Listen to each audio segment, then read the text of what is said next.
Charting Toward Intimacy covers mature topics. Listener discretion is advised. Charting Toward Intimacy covers mature topics. Listener discretion is advised. Welcome to Charting Toward Intimacy, where we're expanding the conversation around Catholic sexuality. We're your hosts, Ellen and Kathleen.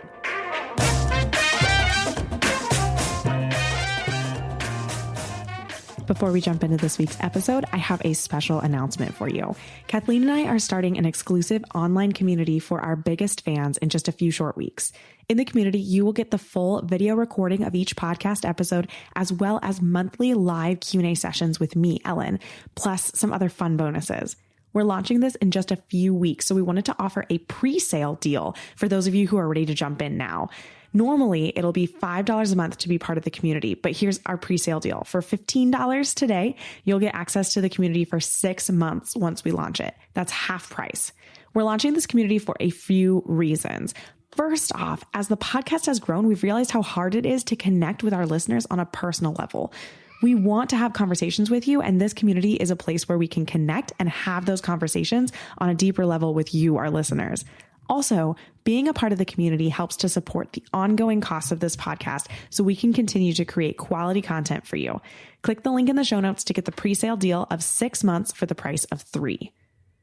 All right, we are back with another Charting Toward Intimacy episode. Welcome, I'm Ellen. And I am Kathleen. And today we are going to be talking about desire and the two kinds of desire. It's spontaneous and responsive desire. Those are the two kinds. That's not one kind together. That would be weird. Either or. Right. It's either or. Well, I mean, it's kind of either or like potentially you could be like sort of a mix. We'll talk about that in a little bit. All right. We'll get there. So spontaneous and responsive desire. Maybe we'll just kind of start with giving like a really brief overview of the two, and then we can kind of dive into just chatting about them. So spontaneous desire means like if you are a person who has spontaneous desire, something like this might happen to you. You are cooking dinner and you just randomly think about sex, and that sounds great to you. You're ready to go. Like spontaneous means that, you know, like sex could just pop into your head, or someone could mention sex and that is enough to turn you on. Or something else that's other kinds of examples that I've read about. Obviously, this is not my own example because this is a man's example. But like just seeing your wife naked when she gets out of the shower, like it's like, I'm turned on, I'm ready to go. I would really like to have sex right now. That's what spontaneous desire kind of looks like. It's spontaneous. I think even to be like, you know, sort of less sexual, it could even just be your spouse walks in the room and you're just thinking to yourself, wow, they look really good right now. Right. Like, and that could even be it. Right. Like absolutely just walk into the room, totally, you know, nothing special going on. That can also be enough for someone who has spontaneous desire. Absolutely. Yeah. Thank you for that. Cause it doesn't have to be like you randomly think about sex. It's like you just think about your spouse and you're like, I love my spouse and I want to get it on. Like, and I'm ready to go. I'm just ready. That's it. Can you tell that Kathleen and I are not this category? We're like having a hard time. We're like trying to think like, what's it like to have that? Spontaneous desire? Huh. Cannot compute. It does not compute. All right, let's talk about the other kind of desire because Kathleen and I can speak to this one a lot better. I can speak to this one a lot better. Yeah. So responsive desire. Sorry, you know what? Let me go back to spontaneous desire for just a moment because I'll be able to explain responsive desire a little bit better. So in spontaneous desire, essentially the desire initiates in the brain and then moves out to the rest of the body. So there is a thought about sex, and that, you know, that thought is accepted, right, by the body, sort of a thing. And then the body is turned on and ready to go. In responsive desire, it actually works the exact opposite way. The body is what initially kind of indicates to the brain a want to have sex. Yes. Responsive desire responds to some kind of input. So you might be responsive desire if you've had something like this happen to you. And we're just going to go from, Kathleen and I's perspective, where our husbands are more of a spontaneous desire and we're more of a responsive desire in this example. But it can be flip-flopped. So just, insert the correct person into this example. So you might be responsive desire if your husband initiates sex, say, hey, I'd really like to have sex right now. And you're like, I mean, I guess I could do that. I don't like, the thought process in your head isn't like, yeah, that sounds awesome right now. It's like, yeah, I mean, I love you and this is something you want right now. And yeah, like I could do that. You make a decision. And then you start getting into it. You start making out, maybe he gives you a back rub or something. And then you're like, okay, like this feels good. I'm enjoying this. Like I'm ready to have sex, right? But it takes you a while. It takes some time in foreplay. It takes input into your body system that then eventually moves up to your brain. And so then your thought process is, oh, now I am turned on. But it took the process of having a really nice massage and listening to some music, or maybe you and your husband chatted for a while and you kind of, talked about your day and built up some emotional intimacy. It takes that external input, not output. It takes that external input to really bring on that desire. Yeah. And that is what it's like. I mean, I think that's actually a fairly common example. Yeah. And I think, we're saying like, oh, like, we are very obviously, more responsive types, right? But I think it's interesting. It is not a rule that every man is spontaneous and every woman is responsive. Like, definitely not a rule, but I do think it's what's probably most common. Mm-hmm. And when you really kind of sit down and think about that, I don't know. It's sort of like, why would that be the case? Why would it be that it's most common for men to be spontaneous and for women to be responsive? And if you think of like, sort of like traditional gender roles almost, a man, it's common and typical, right, for men to serve. What was there? I literally just had a thought that it's just like the train was there and then it left the station, that's like how it happens in my life all the time now. There was a word that I was thinking of, but like a man is a leader, right? Like they lead the charge. Like in our families, right? Like we want our husbands to lead us to lead the family in prayer, to lead the family in, just sort of in every aspect, right? Like we sort of consider that the man's job, the husband's job. And why would sex really be any different a lot of the time, Yeah, like we want our husbands to lead and to offer, and then we respond, but I will say it's like not so black and white. We've got a little crying baby there. Got a little crying baby. It's not so black and white because, I mean, if you're anything like my husband and I, this difference in how we experience desire can actually sometimes cause resentment in the sense that, like, it can really hurt. Yeah, that like, why don't you want this just like I do? You know, like, why does it feel like it's more of a chore for you?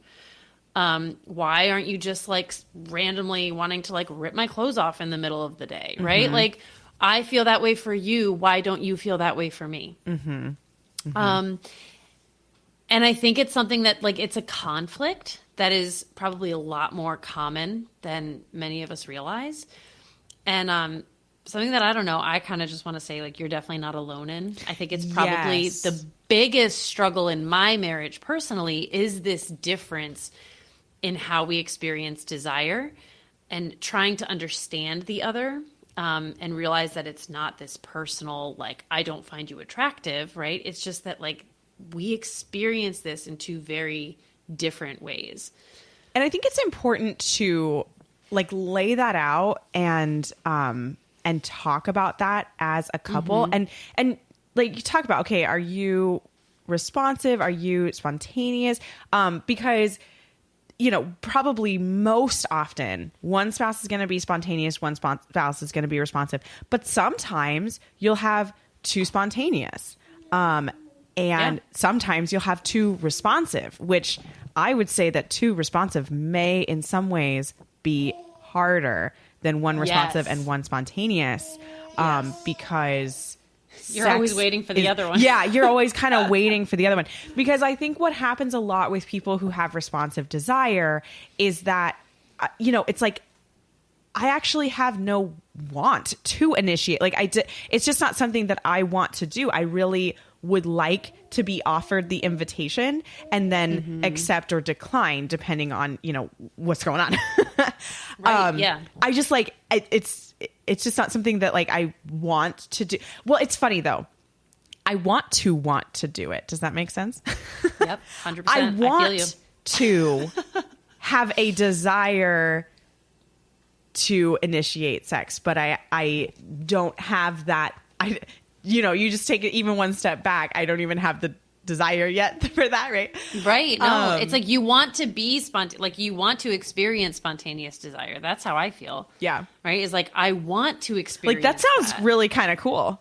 Right? Just like, oh yeah, snap my fingers and not be able to care about the dishes not being done. Awesome. And just like, go ahead up to the bedroom, right? Like, that sounds great. Yeah. But like, that's just not for, I think, a lot of women, but, you know, also a lot of men, anyone that really experiences a responsive desire, like you said, the body needs to basically tell the brain, right? That like, yeah, this is good. Like, we want this right now. Because a lot of the time the brain has too many other things that it feels need to be ordered before it can allow the body to want or desire something, right? Absolutely. And I mean, I know you can relate. Like, that's exactly how I can relate. Like, it's like, oh wait, our bedroom is a mess. Like, I cannot get into this with our bedroom a mess. And my husband's just like, who cares about the bedroom? Yeah, right? right. Like, it doesn't matter. Like, I don't care about the bedroom. And it's like, yeah, but my brain cares a lot about the bedroom, right? So it's like, and that's where you lose that spontaneity sometimes, which I guess is like, you know, kind of not fun sometimes. Right. Well, and I think people who have spontaneous desire, they're kind of like, look, like we've talked about this in podcast episodes before about scheduling sex. There's an episode called Scheduling Sex, which a lot of times people who like to schedule sex are the ones who have responsive desire, and people who don't like the idea of scheduling sex more have that spontaneous desire, because they desire sex spontaneously. They also want sex to be a little bit more spontaneous. Yes. Now, that is not a hard and fast rule. I think also scheduling sex and getting comfortable with scheduling sex is something that can be learned. But I'm just sort of saying, like, I think a lot of the times when I encounter people and discuss these concepts with them, it's kind of like more often than not, those who have more of spontaneous desire, they want that spontaneity. Right. No, that's exactly right. But then here's the problem with things like scheduling sex with a responsive desire. You schedule it, but if nothing has been inputted into your system for your body to tell your brain it's ready for sex, you're going to just want to say no. You're going to want to put it off. Oh, let's do it tomorrow. Maybe tomorrow I will spontaneously feel like having sex. No, I'm sorry, you won't. You have responsive desire. You're not. Yeah. Like, I think you need to recognize the problem. Right? Yeah. And just state the fact that, like, you know what? In this season of my life, at least, even you could even just say today. Today, I could pretty much guarantee I am not going to spontaneously want to have sex. And then go from there. Right? Yeah. So let's say you and your spouse have scheduled sex for Tuesday. Maybe you're listening to this on a Monday. You've scheduled sex for tomorrow. All right. You need to recognize that you need an external input into your system from your husband, not from pornography, not from masturbation, not from a book. Sorry, I just realized I needed to clarify that really quick. Yeah, that's exactly right. You need external input in order to even feel like you want to have sex. So here's my suggestion. This is something that Kathleen has mentioned on the podcast a couple of times before. Like, if you're like not so sure you want to have sex, maybe your husband's initiated. Again, we're just kind of going from like Kathleen and I's experience of woman being responsive, man being a little bit more spontaneous. Your husband initiates and you're like, Yep. I don't really want to. Here's a suggestion. Just do something that's not sex first. Well, dear husband, I'm not so sure that I want to have sex, but like, maybe would you give me a massage? Maybe could we, make out for a little bit? Maybe could we just hold hands, or could I like read my book and you just kind of like rub my leg and just kind of hang out with me while I just sort of relax from the day. Maybe could we just talk and just kind of like keep our hands on each other's like leg or upper thigh or something, like something physical, something with physical touch is my recommendation. But like, it's so much easier to say yes to something that's not sex when you like don't feel like having sex. And then I think that will help you recognize where you're at, because sometimes all you need is that external input and you're like, oh yeah, no, I could totally have sex. I have enough energy for that. Like and I love my spouse, right? This is none of this is about loving or not loving your spouse, right? It's just about how your desire works. And then and I think, other times, let me just like finish that and then you go. And then other times you might do that. You might, massage or whatever, whatever that physical touch thing that you did, you might start making out and you're like, yeah, you know what? No, I have too many things going on. I'm just too exhausted. I got to get up early. I can't separate these thoughts from, it's just not going to happen. But at least you tried, right? Yeah. And I think sometimes for our spontaneous spouses, the hurt comes from, just the no, just without even like thinking about it, even offering it. So that's my suggestion, is to kind of do a baby step into it to at least kind of test the waters. Am I really, is sex really off the table tonight?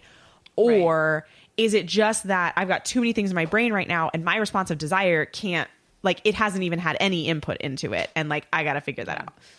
Yeah. And I think this is like if you haven't ever heard of these different desire types before, this is a really important conversation to have with your spouse, because I think it opens up so many doors and clarifies so many misunderstandings. And it really truly, like, we talk about in like marital love, like really truly embracing the entirety of the other person, right? And this is a part of your spouse, right? Like their desire type is a part of them. And so it's not something, it's not something that we just need to kind of be like, oh, well, it sucks. We have these two different, types of desire because we're just not like on the same page with it. No, what needs to happen here, what needs to be addressed is like, okay, your desire type is information on how we can have a better sex life, right? Like how I can love you best, how I can fully accept you and take you and know you, right? By starting with the sexual relationship. Yeah, like sometimes it is really hard, really hard for a woman, I mean, or anyone, I'm not going to say a woman, for anyone with a responsive desire type to just jump in. I mean, and this is like we talk about foreplay, but like, I mean, even getting to foreplay is too much. That's why like some of those examples I gave sometimes is like, you know, maybe you as the responsive desire spouse, like you say, hey, like I'd really like to read my book for 15 minutes while you like give me a foot massage, right? Like that's like super separated from sex. Like you might not even be ready. Like, you know, the idea of making out, like that might even just give you that bristle of like, I don't even want to make out. Like, I'm that's too much. Right. So like, even just step it back even further, right? Just like, you know, sit, talk about your day and hold hands if you need to start there. And then just like slowly build up to, you know, being even, I think intimate. starting, I think even starting like, you know, when you come home from work, just with like an extra long hug, right? Like something like, just like try that first, right? Just an extra long hug and then little ways to like show touch and affection throughout the evening that are not sexual, right? It's just affection. Just a pat on the back, you know, when you walk past your spouse, just touch them on the back, right? Like exactly, right? Like any of these like little ways. And then, like by the end of the night, getting to bed and just, again, starting small and then slowly allowing that to build up. For anyone with a responsive desire type, that is huge. And I think that if you have a spontaneous desire type, being able to recognize your spouse's difference and then work towards it, you sort of end up working together. This is like, it's a team. Guys, sex is a team sport. It is a team sport. Yes. And so if you recognize like the strengths and weaknesses of your team member, you're going to be able to help them do certain things that's going to get you to the end goal, right? Of having sex. No, that's exactly right. So one thing I want to talk about a little bit is just the fact that like, and Kathleen kind of mentioned this a little bit ago, like your response, your desire type, responsive or spontaneous, like it's not something to just be like, how frustrating. We have this like separate dynamic and it'd be so much easier if we just had like if we were both just spontaneous and, you know, whatever. Like this is just what a curse God has given us. Right. First off, I just want to say the grass is not greener on the other side. I've talked with so many couples that both have spontaneous desire and their sex life is not easy. No one's sex life is easy, everybody.